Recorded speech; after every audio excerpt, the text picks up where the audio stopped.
In our last update, which was up there on Thursday, we wanted to see Bitcoin go sideways in order to see a drop into our support on Monday. Okay, so I wanted to see a drop into our support on Monday, which was around $87,000, to then potentially offer a reversal to the upside.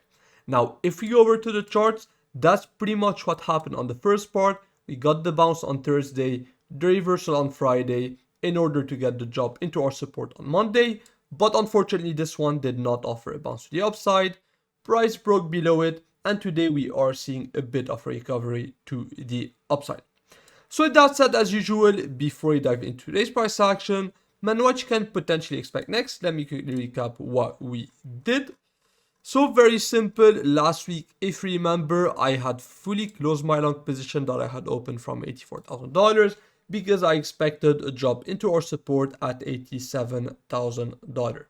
So on Friday, as we had seen the bounce on Thursday, okay, so I woke up on Friday, and what I said was the exact plan that I had outlined on Thursday. So I was waiting to see if price was being set up for a drop and a Monday low around $87,000. Okay, so all this bounce was doing is delaying the drop in order to get it on Monday. That's exactly what happened. We got the reversal on Friday.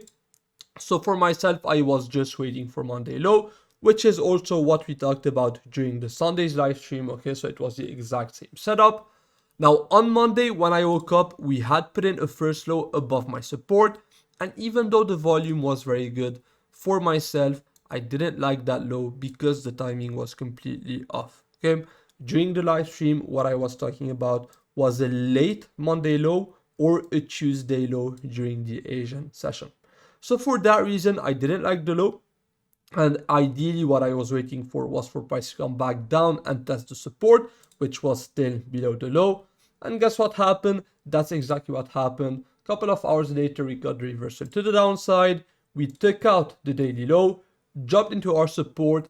I did decide to open a long position, but my support did not end up holding. And of course, I did take a loss on this long position. So with that said, yesterday, it was a very decent day of analysis. Of course, we expected the new low.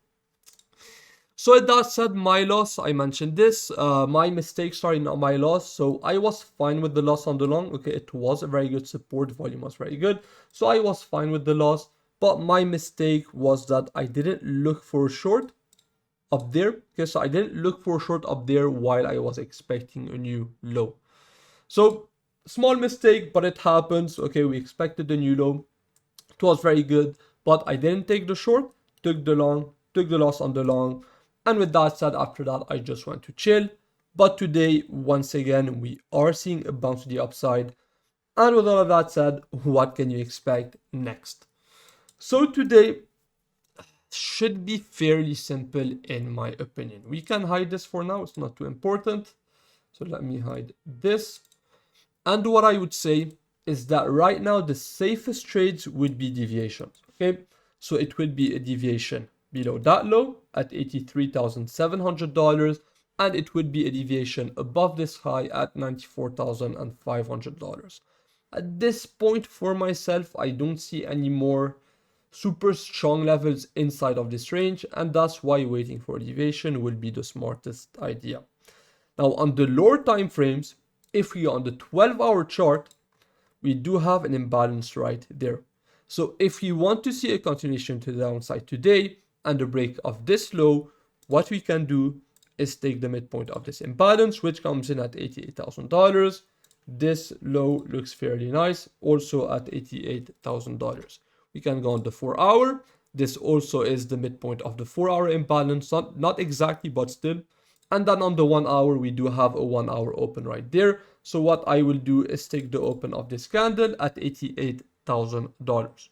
So today, personally, I will be monitoring this level because overall, I do have to admit I am not a big fan of these lows.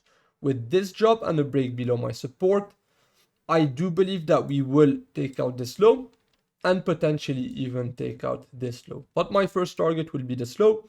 So on the local time frame today, what I will be waiting for will be for a move into $88,000. If we get a reaction, then I will be interested in opening a short position for reversal to the upside. Now, if we break above it, then that would be a big sign of strength. And at this point, I would just be expecting higher prices.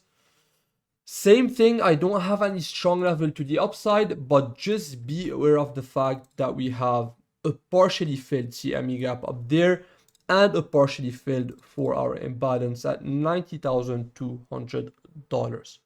Okay, so two levels to the upside today. The first one will be $88,000. If we break above it, I would expect to move towards $90,200. Not a super strong level, but still for day trade, I will keep an eye on it for still a potential reversal to the downside. But once again, today my strongest level will be around $88,000. I'm not a fan of these lows, and I would like a break back below $83,700. So with that said, today was a very quick update. So a quick recap. Right now, the safest trades will be waiting for deviations either below this low or above these highs. Right now, personally, I am not a big fan of these lows, which is why, at least at this point, I do believe that a continuation to the downside is a bit more likely. That's why I'm waiting for $88,000 potentially. If we get a reaction, then I will be interested in a short position to see a reversal to the downside and take out this low at $83,000. Of course, at this point, if we get this and we don't have a reaction below, so we don't have a failed auction, then simply we will be waiting for a break back below this low. On the other hand, if we have a failed auction, then this could offer a nice long position. To the upside, if we break above $88,000, then I will be waiting for $90,200, which could also offer a very nice short position. Okay, so with that said, once again, that was it for this update. A couple of levels today to keep in mind, but also not the strongest levels to open swing trades. So personally, I will be waiting for reactions to open day trades with the potential of them turning into swing trades. So yeah, as usual, if you guys enjoyed this update, don't forget to leave a like and subscribe, and I'll see you in the next one.